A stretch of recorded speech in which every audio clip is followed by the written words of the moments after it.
Assalamu alaikum. Jazakallah to everyone for coming. أعوذ بالله من الشيطان الرجيم يا أيها الذين آمنوا كتب عليكم الصيام كما كتب على الذين من قبلكم لعلكم تتقون أياما معدودات فمن كان منكم مريضا أو على سفر فعدة من أيام أخر وعلى الذين يطيقونه فدية طعام مسكين فمن تطوع خيرا فهو خير الله وأن تصوموا خير لكم إن كنتم تعلمون شهر رمضان الذي أنزل فيه القرآن هدى للناس وبينات من الهدى والفرقان فمن شهد منكم الشهر فليصم ومن كان مريضا أو على سفر فعدة من أيام أخر يريد الله بكم اليسر ولا يريد بكم العسر ولتكملوا العدة ولتكبروا الله على ما هداكم ولعلكم تشكرون وإذا سألك عبادي عني فإني قريب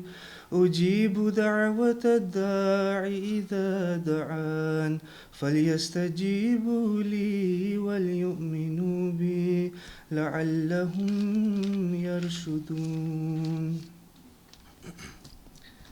This recitation has been taken from chapter 2. Allah Ta'ala mentions that, O ye who believe, fasting is prescribed for you, as it was prescribed for those before you, so that you may guard against evil. The prescribed fasting is for a fixed number of days, but whoso among you is sick or is on a journey shall fast the same number of other days. And for those who are able to fast only with great difficulty is an expiation, the feeding of a poor man. And whoso does good of his own accord, it is better for him, and fasting is good for you if you only knew. The month of Ramadan is that in which the Quran was revealed as a guidance for mankind, with clear proofs of guidance and discrimination. Therefore, whosoever of you is present at home in this month, let him fast therein. But whoso is temporarily sick or is on a journey shall fast the same number of other days. Allah desires ease for you, and He desires not hardship for you. And He desires that you may complete the number, and that you may exalt Allah for His having guided you, and that you may be grateful. And when my servants ask thee about me, say that I am near. I answer the prayer of the supplicant when he prays to me, so they should hearken to me and believe in me, that they may follow the right path. So these verses are those that discuss the topic of Ramadan in the Holy Quran. But for today's dars, I wish to concentrate on one particular aspect that is mentioned in one of these verses. That is where Allah Ta'ala mentions that the month of Ramadan is that in which the Quran was revealed as a means of guidance for people. First of all, the word Ramadan comes from Ramadha, which has an association with the meanings of fire and burning. So from a physical point of view, obviously during the month of Ramadan, when people are fasting, there is a sensation of burning when we refrain from eating and particularly drinking. But more importantly, from a spiritual perspective, the month of Ramadan is placed as one of our 5 pillars of Islam as well. so that every year we are able to have 1 month where we focus on enhancing our spirituality. So the month of Ramadan, and the fact that it has a meaning to do with burning, is that whilst we act and we concentrate on doing good deeds, the number one, that our love for Allah Ta'ala and that heat of warming towards Allah Ta'ala grows. And also, when we try and refrain from sin, then we burn out all the bad things that is within our nafs. So that is why the word Ramadan has been given. But in this verse, Allah Ta'ala shows us that the Holy Quran has a particular connection with the month of Ramadan. So even the word Quran comes from qara'a, which means to read. So, like a secular book, the Encyclopedia Britannica, even that mentions that the Holy Quran in the world is the most often read book. But mashallah, that's good that they say that. But what I would like to talk about today is that to what extent are we as individuals contributing to that fact? That we as individuals, are we actually reciting the Holy Quran? Because obviously we as Muslims and Ahmadi Muslims, we see the Holy Book and we love the Holy Book. If we talk to anyone outside a non-Muslim, we will tell them how much we respect the Holy Quran. And even in our homes, we will place the Holy Quran on the highest shelf. But unfortunately, sometimes that shelf is so high that we don't even reach out to it. Sometimes we even, and like on the level that we can reach, we have, Harry Potter and all these kind of books. And it maybe started off by saying that we respect the Quran, we place it really high. But then that respect has to also come and warm our hearts as well. Because if we believe that Allah Ta'ala is the one who has created us, and then we believe that this is the book that Allah Ta'ala has given to us as a guidance, then surely we would make it a point in our life to read the Holy Book, the Holy Quran, and then when we read it, contemplate and think about what is being said, and then try our utmost to apply it in our daily lives. So I will mention something later on about what Hazrat Masih Maud alayhi salatu wasalam has mentioned about the commandments mentioned in the Holy Quran. Hazrat Masih Maud mentions that there are 700 commandments, and even if we neglect even one of those commandments, we ourselves shut the door of Allah Ta'ala's mercy upon our own selves. So Allah Ta'ala says that the believers are those who sami'na wa ata'na, they hear and they obey. So we read the Holy Quran, we listen to the Holy Quran, and then we apply it to our lives. And if we believe that Allah Ta'ala has revealed this book, then obviously all the do's and don'ts that Allah Ta'ala mentions in this book, it's not just for the spiritual realms, but it is going to have a practical impact on our life. And that is the main thing I think we need to understand, that Allah Ta'ala has given us this book to guide us practically in our life. And obviously we are humans and we have been created weak. So there are many shortcomings in all of us. And it is a blessing of Allah Ta'ala that one of His attributes is that He's Sattar, and He puts a veil over our shortcomings. So only I know what my shortcomings is. Each individual knows what their shortcomings is. And Allah Ta'ala through His grace doesn't expose that to people. But that doesn't mean that we then ignore Allah Ta'ala's mercy. So if there is any shortcoming that we know Allah Ta'ala has guided us in a particular way, but in our practical life we are unable to apply that, then we've got to be careful about that, because what shaitan does is that he will eventually try and convince us that, you know what, it is okay. You are refraining from this, that, those big things. These things, they don't matter as much. But at the end of the day, Allah Ta'ala has guided us in regards to everything that is needed to be guided for us.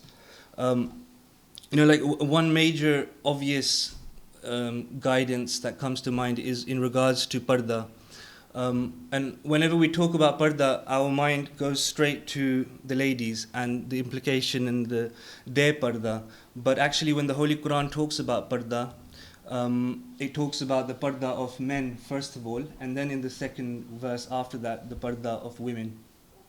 So the parda of men is to safeguard our furuj, our private parts, and all of our basic furuj means holes, so your eyes, ears, nose, mouth, everything to keep it away from indecencies. So that is one parda of men, and also another one to keep our gaze down when we're not supposed to look where we're not supposed to look. And then for ladies, it is those two elements, and then obviously a physical parda as well. Now, if we are falling short of that, then instead of us kind of justifying it to ourselves and thinking it is okay, that is not the way that Allah would wish for us to conduct ourselves. So it is, point number one, it is not for anyone else to judge someone else's development in their spirituality, but we need to judge that for our own selves and try and make betterments. And if we find something that is difficult, then we should pray to Allah Ta'ala to guide us and help us, and then put some physical, some effort on our own part as well. And for men in particular, in regards to parda, the Holy Quran talks about parda, but parda is a very small part of a wider topic of modesty, that Allah Ta'ala wishes us to conduct ourselves in a modest way in our life. And one point about parda is in regards to shaking hands with the opposite gender as well. Something that is something seen as to be small and irrelevant and difficult to apply in our life here in the West.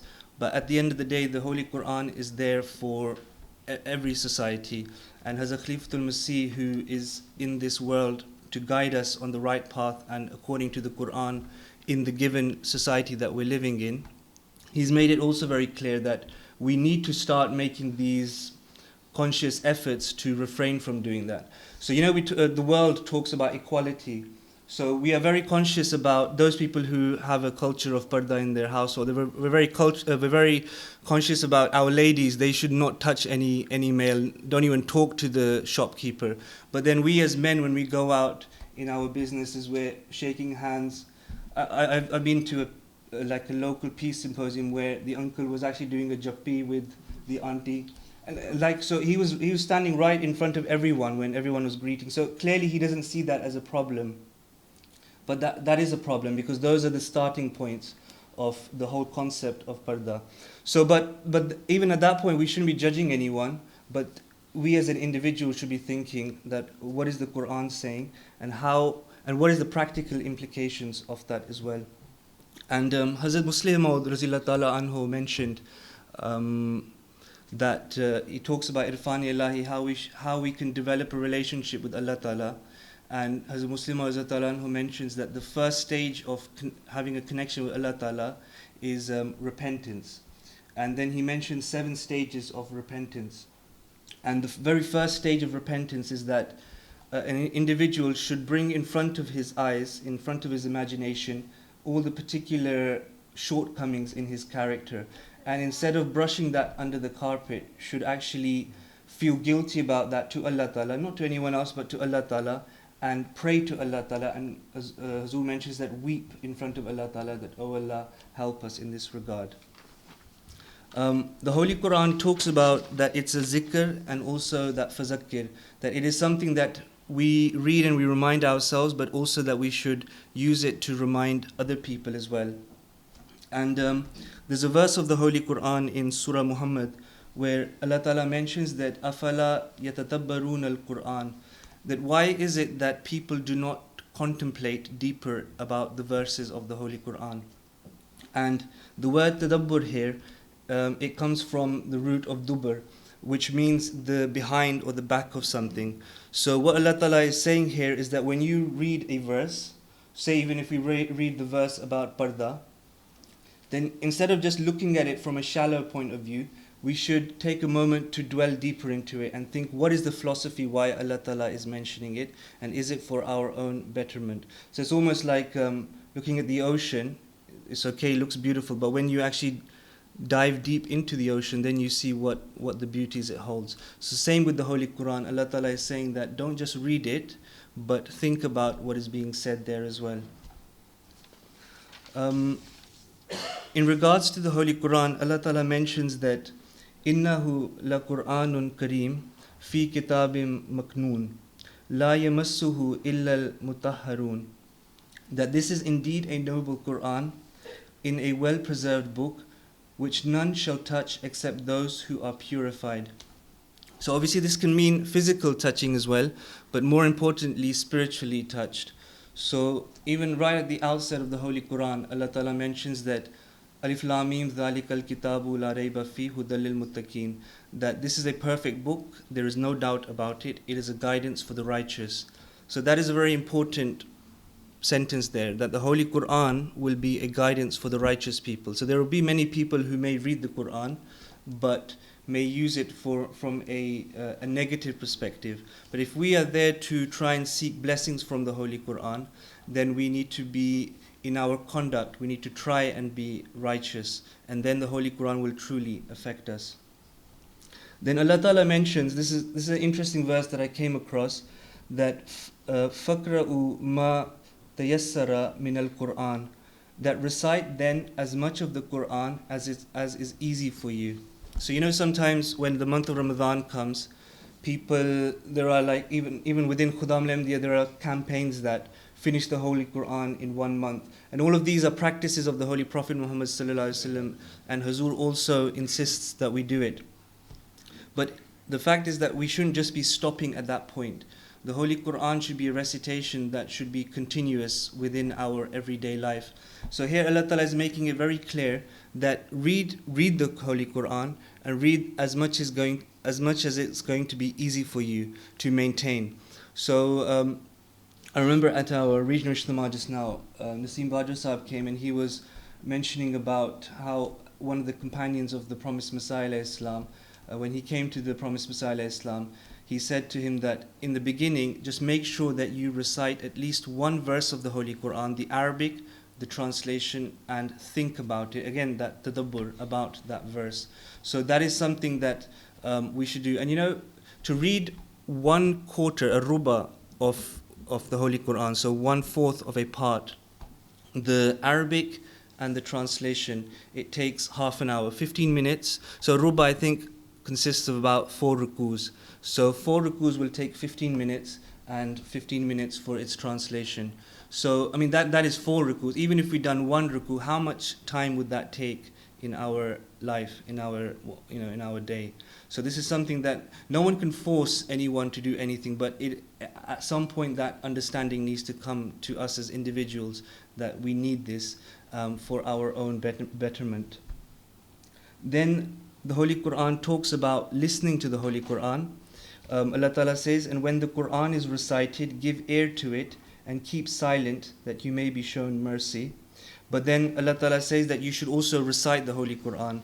So Allah Ta'ala mentions that وَرَتِّلِ الْقُرْآنَ تَرْتِيلًا, and recite the Holy Quran slowly and thoughtfully. So these are just some guidances for us.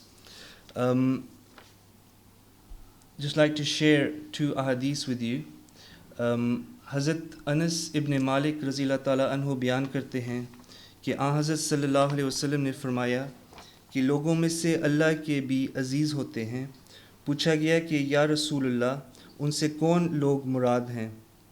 आप सल्लल्लाहु अलैहि वसल्लम ने फरमाया कि ये कुरान वाले अल्लाह के अजीज़ और उसके ख़ास बंदे हैं. That the Holy Prophet mentioned that there are some people who are particularly close to Allah Ta'ala, and those people are those who recite the Holy Quran. हज़रत सल्लल्लाहु अलैहि वसल्लम फरमाते हैं कि अपने घरों में कसरत से तिलावत कुरान करीम किया करो. यकीनन वो घर जिसमें कुरान न पढ़ा जाता हो, वहाँ खैर कम हो जाती है और वहाँ शर ज़्यादा हो जाता है, और वो अपने रहने वालों के लिए तंग पड़ जाता है. So the Holy Prophet ﷺ is mentioning that we should make sure that we recite the Holy Quran in our homes. Just like the Holy Prophet ﷺ mentions that we should offer some salat in our homes, or else it will be as if it becomes a graveyard. In the same sense, the Holy Prophet ﷺ is mentioning that we should make sure that we recite the Holy Quran in the house, because that will give us at least some, we have to go about our lives and our secular interests, but we must make sure that there is some spiritual flavor in our household. So that is what the Holy Prophet ﷺ is guiding us about, which is actually in relation to something that Allah Ta'ala also mentions in the Holy Quran. Allah Ta'ala says that recite that which has been revealed to you of the book and observe prayer. Surely prayer restrains one from indecency and manifest evil. Verily the remembrance of Allah possesses the highest beneficence, and Allah knows what you do. So in this verse, Allah Ta'ala is telling us that if we want to keep ourselves away from fuhush things, so indecencies, which are basically everything that leads you away from God, which is very apparent in this society that we live. There's many blessings in this society, but then those kind of things are also rampant. So Allah Ta'ala says that if you wish to safeguard yourself, then two things: offer salat and recite the Holy Quran. So it is not much to ask from Allah Ta'ala, who's given us everything that we enjoy. It's just about, at the end of the day, these things will benefit our lives anyway, and we will be able to, have some spiritual element to our life. As a Muslim, Radhiyallahu Ta'ala Anhu, in his book Malaikatullah, he mentions that if we wish to have some connection with the angels of Allah Ta'ala, there are particular things that we should do, and then he lists particular things, and one of them is that to read books that have been written by people on whom Allah Ta'ala or the angels were revealed to. So there is no greater book than obviously the Holy Quran. So it is one book that we should not ignore and make it a part of our life. Particularly when we have ijtimas, we realize in the national ijtima only a particular number of boys go forward, but at local and regional ijtimas you really notice the level of concentration that is being given in this new generation towards the Holy Quran. And when people come forward, they are unable to recite even one verse of the Holy Quran, which is alarming, because every generation that moves forward, our parents knew more of the Quran, and then if the next generation leaves it and just knows a little bit, maybe their parents taught it, but then they did not, continue it, and now at the age of 30, they are unable to read the Holy Quran. It's very unlikely that maybe their children will be able to read the Holy Quran. So slowly we are moving away from having a connection with the Holy Quran, and having a connection with the Arabic text is essential, because previously all the other scriptures, that's how people moved away from its teachings as well, because they were unable to recite the original language. So it is very important. And if at a senior age, if we are unable to recite the Holy Quran, it can still never be too late. In the Sunni community, there's a massive, concentration towards fulfilling these rights. But sometimes we, for some reason, are happy to ignore it, whereas we are the people who are supposed to be the chosen people. So it is just something that, if I can't drive, but there's a need for me to drive and I wish to drive, I will make that effort to know how to do it. In the same way, we should be looking at these kind of things, that if we cannot recite, then look at how we can do it and make that happen. I would like to share with you, there's just 5 minutes in it? 5 minutes? Yeah. I would just like to share with you something that Hazrat Masih Maud alayhi salatu wasalam wrote. Because about 1 year ago, Hazrat Khalifatul Masih Ayyadullah Ta'ala bin Nasir Aziz reminded the Jama'at, or insisted that the Jama'at members should read one of the books of the promised Messiah alayhi salatu wasalam in particular. Does anyone remember? Which book? Kashti-e-Nuh, yeah? Noah's Ark. So I would just like to share a paragraph from that book. And it is about the Holy Quran, and I would wish that if we think about what is being said. The promised Messiah, alayhi salatu wasalam, a prophet of Allah, he mentions that I hold very firmly that for your guidance, God has provided 3 things. The foremost among these is the Holy Quran, which sets forth the unity of God, His grandeur and greatness, and decides all points in dispute between the Jews and the Christians. Further, the Quran forbids that you worship anything other than God, neither man nor beast, the sun nor the moon, nor any other heavenly body, nor material means, nor your own selves. Therefore be aware, do not take a single step in contravention of anything contained in the Holy Book. Verily, I tell you truly, that whosoever evades even the least of the 700 commandments embodied in the Holy Quran, he slams the door of salvation upon himself.